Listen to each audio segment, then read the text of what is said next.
Graça e paz, povo de Deus, nós estamos com saudade de vocês. Nós deixamos as reuniões praticamente aí há 3, 4 dias e a gente sente muita falta da comunhão, de estarmos com os irmãos, adorando a Deus, glorificando ao Senhor, e a gente sente essa falta. Hoje mesmo era para nós estarmos no culto nesse horário. A gente está naquela rotina, acostumado a estar ali na casa de oração. No entanto, nesse momento eu quero trazer uma palavra de Deus para o seu coração. E eu quero falar nessa noite sobre o tema Deus trabalha no caos. Às vezes a gente tem aquela ideia humana, quando as coisas não estão bem, a gente não consegue resolver. E às vezes a gente leva isso para Deus, mas Deus está muito além do que das nossas capacidades. Deus não é igual a nós, e Deus, ele tem todo o poder, o controle de tudo.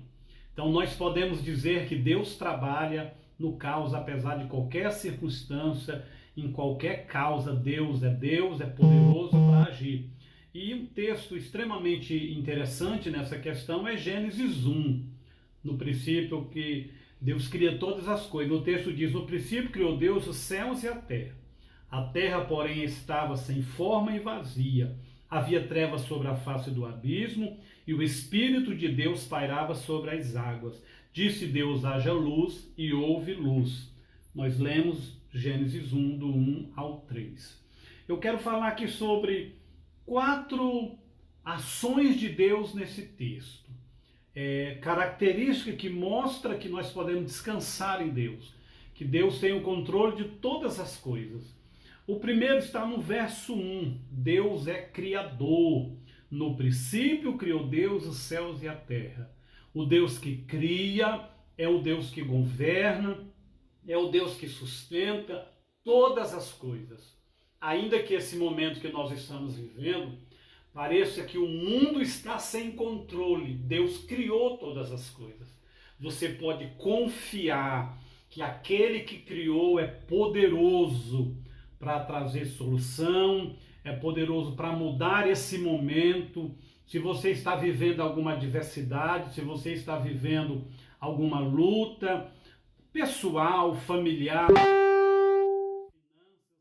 se você está precisando de algo, lembre: Deus é criador. Ele pode trazer à existência aquilo que nesse momento você não consegue ver, o caminho, a direção, a solução. Deus pode trazer à existência aquilo que você precisa, a sabedoria, a ideia. Segundo, como criador, ele traz forma e propósito a todas as coisas.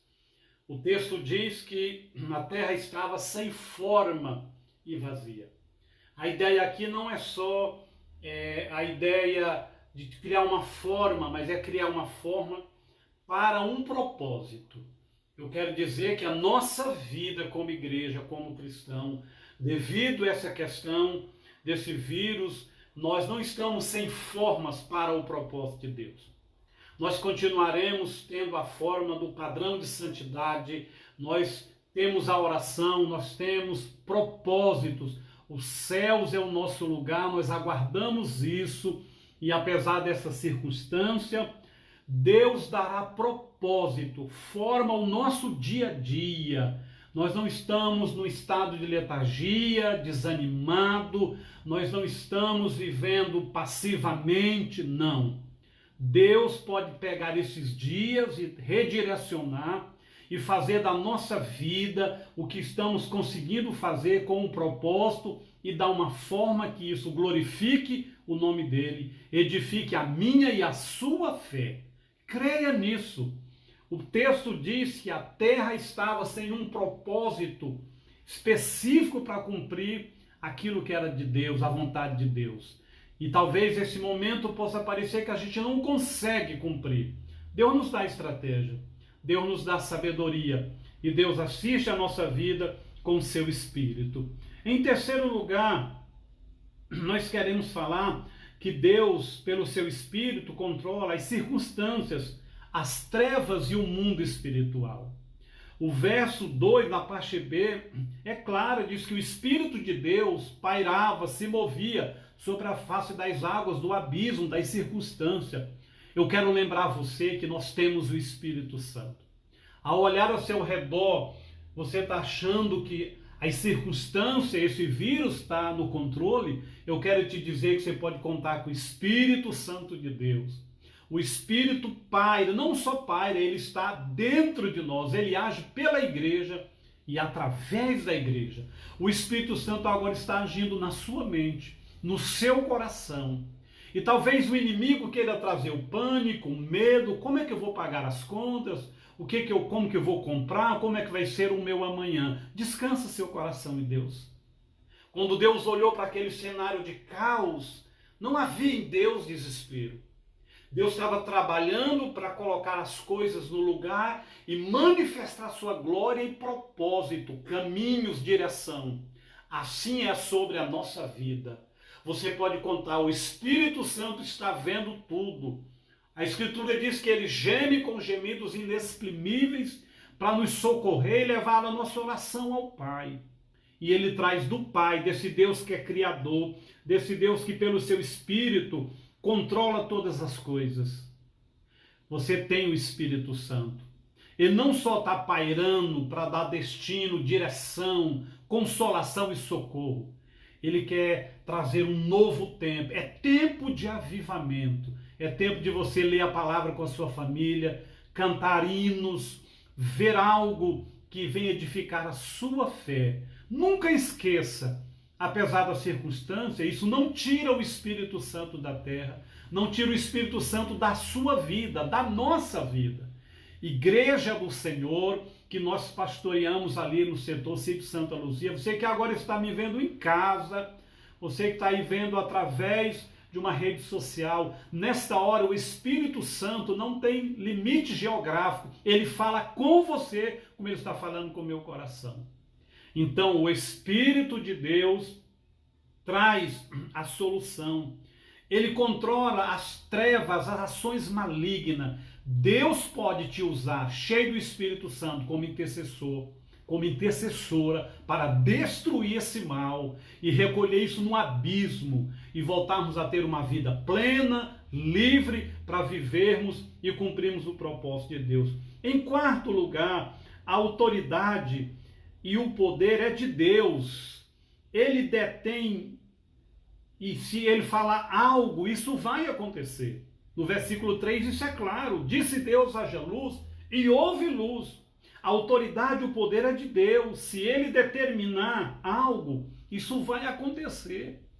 Eu quero te dizer que Deus nos ama, e ele vai determinar pelo seu poder que ele libere o haja luz sobre a sua casa, sobre a sua vida.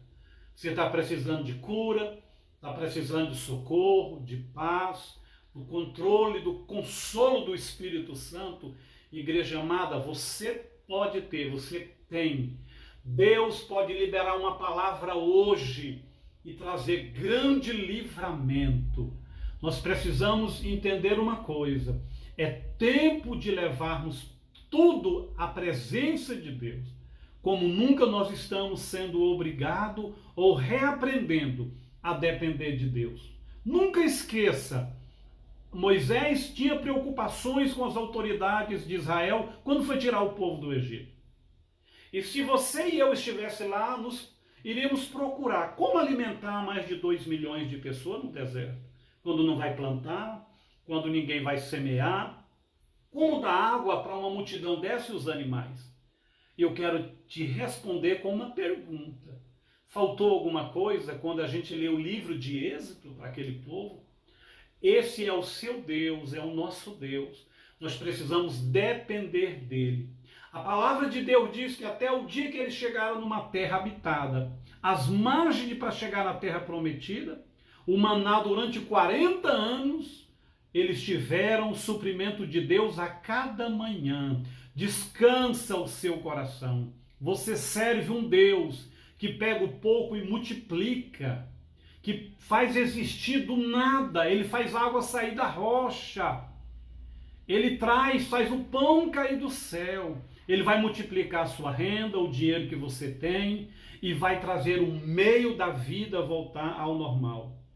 A oração do Pai Nosso no capítulo 6 de Mateus, verso 10, diz: venha o teu reino. Nós precisamos nesses dias clamar, dia após dia: Senhor, traz o teu reino, o teu governo, a tua autoridade, nos ensina a depender e viver a provisão do pão de cada dia.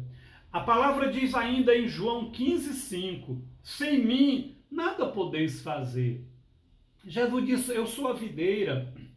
O Pai cuida da videira, cuida dos galhos da igreja. Existe uma seiva da vida para a minha vida e para a sua. Confie.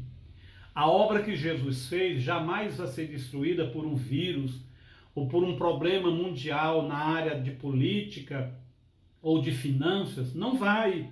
E por último, não se amolde, isso é o conselho do apóstolo Paulo, aos padrões desse mundo. O mundo pode estar em desespero, as pessoas que não conhecem a palavra, não têm o refúgio da oração, não têm o Espírito Santo, não têm a autoridade do nome de Jesus, se amoldam naquilo que a mídia diz, naquilo que as redes sociais diz.